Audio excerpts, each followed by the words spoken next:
action. Welcome aboard Flight 264. We will be in the air approximately 2 hours.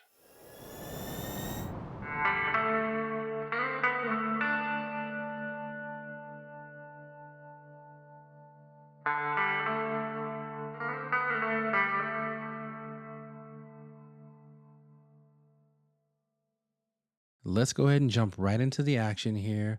This is going to be hand number one. So I actually don't even have my camera set up yet. This is a freeze frame that I took later on in the session just to break down this hand for you guys. Before we get into it, this is one of the crazier situations that have ever happened to me in a poker game. This is definitely a first for me, and I've played a lot of poker in my life. Let's break it down. So, quick side note, I was actually watching this game from the rail for about 25 to 30 minutes before I got called, and the player who's going to be on my direct right, who I'm going to play this pot with coming up, he's been super crazy, three betting, four betting, showing bluffs, you name it, he's done it. He's going to open the $15 here under the gun, and I'm going to look down at red tens and +1. The funny thing is, I don't even have chips yet. This is my very first hand, and before I could say anything, the dealer just dealt me in. So I'm going to be putting in the raise here, but I'm going to verbally make it. I'm going to raise it to $45. The action's pretty quickly going to fold around back to the original raiser, and he's just going to instantly just jam. Now, it's not so much that he jammed, but it's how he did it. He literally two hand shoved, tomahawked all his chips into the middle, splashing them all over the pot as he mumbled something in a foreign language that I could not make out with the energy that says, I'm going to come over the top of you like some tourist. Well, I mean, technically, I am a tourist, so, you know, but you know what I mean. We're not going to be standing for any of that nonsense. So we're going to go ahead and make the call here after not thinking about it for too long. We've seen this guy get too wild when we were observing the table to not call off here. So we're going to head to a run out to where I expect to be ahead all the time. The flop's going to come 9-6-4, all hearts. So we still have an overpair. So not the worst board here, even though I definitely do not love the three hearts. The turn is going to be the ace of diamonds. So absolute disaster here. We hate to see that card. To make matters worse, now we're going to see an even worse river, which is the king of hearts. I flip over my 10 high flush and he flips over ace 10 with the ace of hearts for the nut flush. This is just super unfortunate here. We got it in with about 68% chance to win this hand. We made the right read. We knew he was getting out of line. So I'm happy that I made the call. It just didn't work out this time, but my process was right. So I'm happy about that. And in poker, you just cannot be results oriented. You have to look at the process, and all you can really control is making the right decision and let the cards fall where they may. Shortly after, I picked up kings and won a pretty big size pot.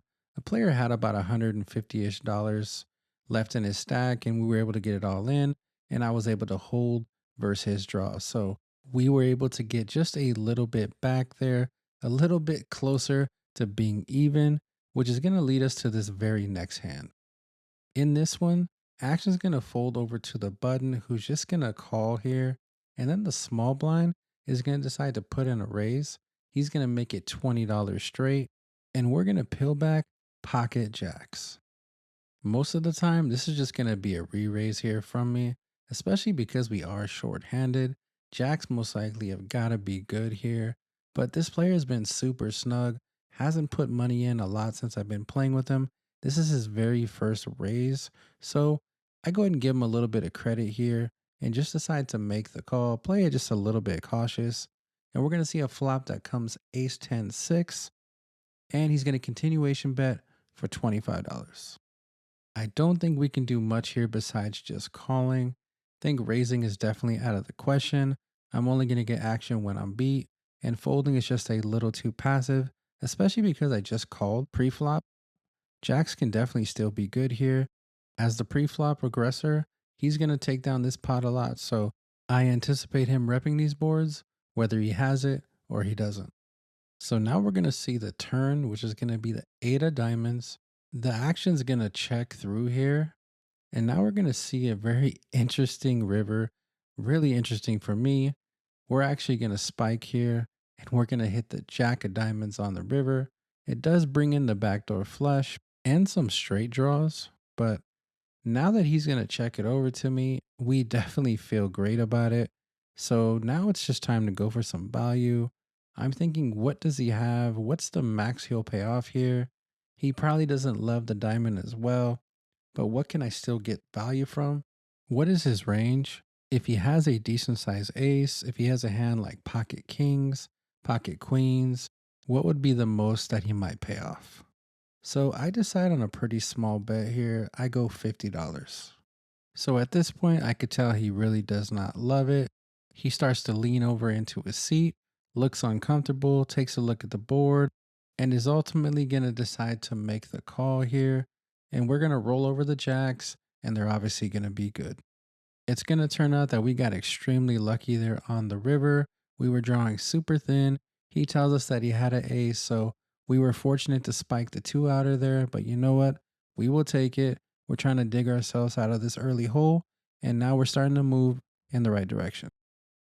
As we move along in the session here, this next hand we're going to be short-handed. Here we're only three-handed. Game's about to break, so in this one I'm going to be in the small blind and the button's going to raise it up here to 15. I'm going to make the call as well as the big blind, and we're going to see a flop that comes king 4 deuce rainbow. I'm going to start with a check here. And looking back at it, I obviously should have put in a raise pre-flop. Definitely three betting here would take the initiative, and 10-3 is just not a very good hand, and calling from the small blind is never going to really be ideal, but we're short, so definitely have to battle. The other two players are going to check as well. And now we're going to see the turn, which is the eight of spades. Now that we pick up a flush draw here, I might decide to bet. So I'm going to bet $20. We only have 10 high, so we obviously most likely do not have the best hand. So let's see if we can semi bluff this here. If we take it down, great. If we don't, we might be able to get there with a spade on the river.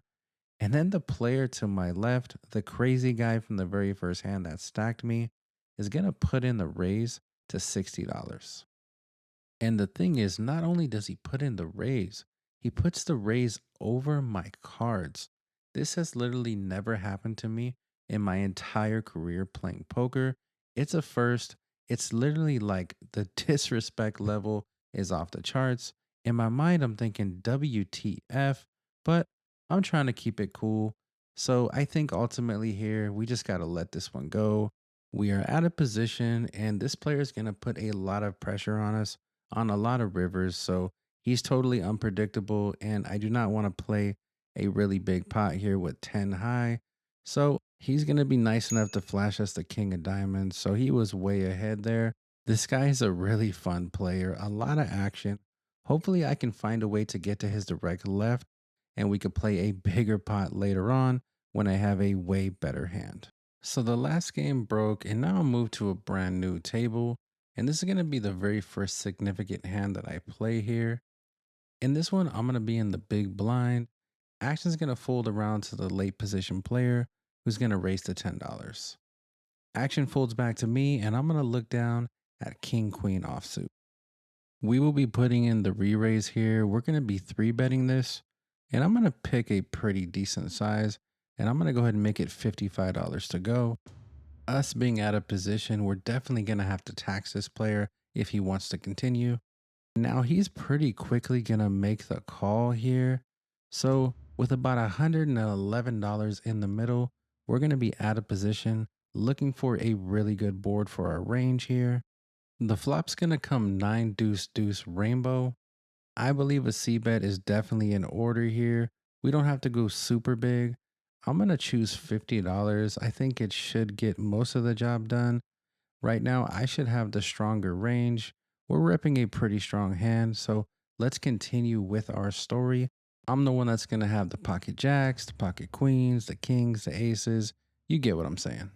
And now, as you're quickly going to see, he's going to make the call. And that is definitely what I did not want to see happen. I much rather would have wanted to take this pot down right now with my king high. And now we're going to see the turn, which is really good for us. It's going to be the king of hearts. And maybe on second thought, it wasn't a great turn because this player is going to just jam now. And I decide to make the call. I mean, I expect to have the best hand a lot of the time here. And I was wrong. As you're going to see, this player is going to flip over ace king and he's going to double through us here. So we're going to have to pay off about $180 on the river, which is just not ideal. So a very strange session continues here, and we are once again pretty stuck in this session. And not too long after this hand, I decide just to rack up and call it a night.